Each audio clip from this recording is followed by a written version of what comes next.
Hello friends. Arunachal की एक जनजाति अपातानी के मुखिया डोनी गर्थ की एक पुत्री थी। उसका नाम तामांग था। वह अत्यंत रूपवती थी। उजला रंग, कजरारी आंखें, सुनहरे बाल। उसका उजला रूप देख जनजाति के लोग प्रायः कह उठते, ये तो सूर्य देवता की पुत्री प्रतीत होती है। तमांग रूपवती होने के साथ साथ गुणवती भी थी। नृत्य और गायन कला में बेजोड़ होने के साथ ही वह हथकरघे पर वस्त्र बुनाई में भी निपुण थी। उसके रूप, यौवन और गुण के कारण कई युवक उससे विवाह के इच्छुक थे, किंतु तामांग का पिता उसका विवाह डिंग सिल, आचू आब्यो और ट्यूबो लियोबा नाम के 3 देव पुरुषों में से किसी एक से करना चाहता था। इसके पीछे का कारण धन का लोभ था। उनकी जनजाति की परंपरा अनुसार विवाह के समय वर पक्ष वधु पक्ष को मुंह मांगा धन देते थे।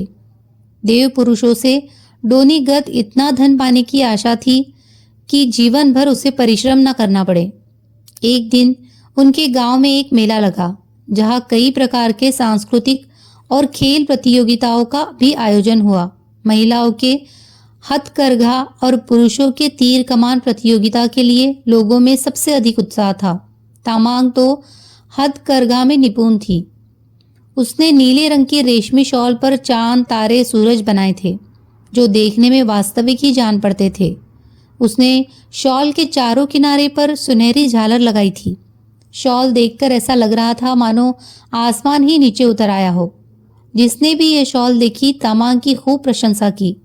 प्रथम पुरस्कार तामांग को ही मिला। फिर पुरुषों की तीर कमान प्रतियोगिता प्रारंभ हुई, जिसमें तीर कमान से नकली पक्षियों, मछलियों और तितलियों को निशाना साधना था।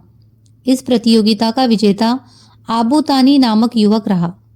उसने अपने सटीक निशाने से सबको मंत्रमुग्ध कर दिया था।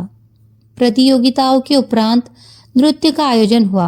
तामांग और आबू तानी के साथ में नृत्य किया और नृत्य करते करते एक दूसरे के प्रेम में पड़ गए।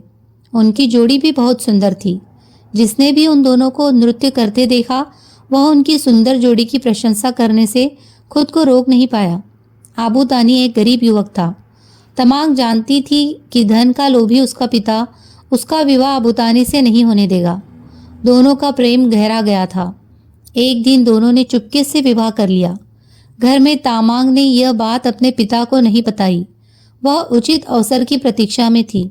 एक दिन उसके पिता ने उससे कहा कि 3 देव पुरुष उससे विवाह करने के इच्छुक है।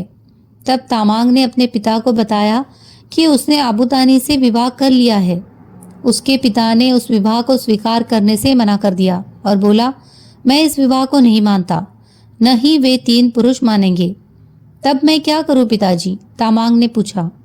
मैं देव पुरुषों को नाराज नहीं कर सकता, इसीलिए अब सबको एक साथ इकट्ठा होकर तुम्हें पाने के लिए मेरी 3 शर्तें पूरी करनी होगी। जो तीनों शर्तें पूरी कर पाया, उसे ही तुम्हें वरमाला पहनानी होगी। तामांग ने ये बात अबू तानी को बताई। अबू तानी तामांग के पिता की शर्त पूरी करने के लिए तैयार हो गया। अगले दिन तीनों देवपुरुष और आबू तानी तामांग के घर आए। तामांग के पिता ने पहली शर्त रखी, चारों को जमीन पर इस तरह नृत्य करना होगा कि जमीन से ध्वनि उत्पन्न हो जाए। शर्त सुनकर तामांग परेशान हुई। आबू तानी को भी समझ नहीं आ रहा था कि शर्त कैसे पूरी करे। तब आबू तानी की बहन ने उन्हें एक उपाय बताया। जहां आबू तानी को नृत्य करना था, उस जमीन की मिट्टी के नीचे उसने तालों अर्थात पीतल की तश्तरियां छुपा दी। कुछ समय बाद तीनों देव पुरुषों और आबू तानी ने अपने अपने स्थान पर नृत्य करना प्रारंभ किया। देव पुरुष जमीन पर बहुत उछले, पर कोई ध्वनि उत्पन्न नहीं हुई। मगर जैसे ही आबू तानी ने नृत्य करना प्रारंभ किया, उस स्थान में मिट्टी के नीचे दबी तालों बज उठी और सबको लगा कि जमीन से ध्वनि उत्पन्न हो रही है। इस तरह आबू तानी ने पहली शर्त जीत ली। अब तामांग के पिता ने दूसरी शर्त रखी। इस शर्त के अनुसार अब उन चारों को टलों अर्थात धातु के गोले पर इस तरह निशाना साधना था कि तीर टलों पर ही लगा रहे। इस बार आबू तानी के बहन ने आबू तानी के तीरों के नोकों पर मधुमक्खी के छत्ते से निकाली गई मोम लगा दी। जब चारों के तीरंदाजी कौशल की परीक्षा प्रारंभ हुई तो सबसे पहले निशान लगाने वाले देवपुरुष का तीर टलों तक पहुंचा ही नहीं, बहुत पहले ही गिर गया। दूसरे देवपुरुष का तीर टलों के पास तो पहुंचा, मगर उसके बाजू से होकर निकल गया। तीसरे देवपुरुष का तीर टलों पर लगा अवश्य, पर तुरंत गिर गया। अंत में अबू तानी ने निशाना साधा। उसका निशाना सटीक था। उसका तीर मधुमक्खी के छत्ते की मोम के कारण टलों पर ही लगा रहा। इस प्रकार दूसरी शर्त भी अबू तानी ने जीत ली। अब आखिरी शर्त की बारी आई। तामंगा के पिता ने शर्त बताई, जो कोई कोयले के टुकड़ों और मिट्टी के कुल्हड़े को सबसे दूर फेंकेगा वही विजेता घोषित होगा, और तामंगा का ब्याह भी उसी से होगा।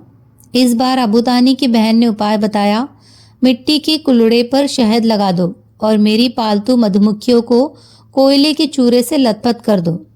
अबू तानी ने वैसा ही किया और प्रतियोगिता के लिए तैयार हो गया। तीनों देव पुरुषों ने जब अपने अपने मिट्टी के कुल्हड़े और कोयले के टुकड़ों को फेंका तो बहुत अधिक दूर नहीं जा पाए। जब अबू तानी की बारी आई तो उसने मिट्टी के कुल्हड़े कोपरी ताकत से फेंका। वो सबसे दूर जा गिरा। उसके बाद कोयले के चूरे से लथपथ मधुमक्खियां फेंकी, जो कोयले के टुकड़ों जैसी ही दिख रही थी। मधुमक्खियों को मिट्टी के कुल्हड़े से शहद की गंध आई तो वे उसके पास चली गई। इस प्रकार अबू तानी यह शर्त जीतकर तीनों शर्त जीत गया। तमांग के पिता ने घोषणा की कि कल अबू तानी का विवाह तमांग से होगा। तमांग और अबू तानी बहुत खुश थे। अगले दिन सारे गांव वाले तमांग के घर उपस्थित थे। जब तमांग वरमाला लेकर आई तो उसने देखा कि वहां एक की जगह 4 दूल्हे खड़े हैं और सभी अबू तानी के वेश में हैं। वह चकित रह गई। वह समझ गई कि यह उसके पिता की चाल है। उसके पिता ने कहा, पहचानो अपने पति को और उसे माला पहनाओ। तमांग बोली, मैं पहले सबसे हाथ मिलाऊंगी, फिर माला पहनाऊंगी। बिल्कुल, 3 दूल्हे बोले, पर एक चुप रहा। तमांग ने अब पहले दूल्हे से हाथ मिलाया तो उसने उसका हाथ जोर से पकड़ लिया और उसे आंख मारी। दूसरा हाथ मिलाने की जगह दोनों बाहें फैलाए उसकी ओर बढ़ा। तीसरे ने उतावलेपन में तमांग का हाथ जोर से पकड़कर बहुत देर तक हिलाया। जब तमांग आखिरी दूल्हे के पास पहुंची तो उसने शांति से हाथ मिलाया। उसका परिचित स्पर्श और उसकी आंखों में प्रेम देखकर तमांग समझ गई कि यही अबू तानी है। उसने उसके गले में वरमाला डाल दी। सभी लोगों ने पुष्प वर्षा कर उनके विवाह की रस्में पूरी की। तमांग के पिता और देव पुरुषों की चाल असफल हुई। बुद्धि के प्रयोग से सभी समस्याओं का हल निकाला जा सकता है। आप सुन रहे थे अरुणाचल प्रदेश की लोक कथा कौन है पति। कहानी अगर आपको अच्छी लगी हो तो कमेंट कीजिए, शेयर कीजिए और लाइक कीजिए। और इसी तरह की और भी इंडियन फोक टेल्स सुनने के लिए हमारे चैनल को सब्सक्राइब कीजिए।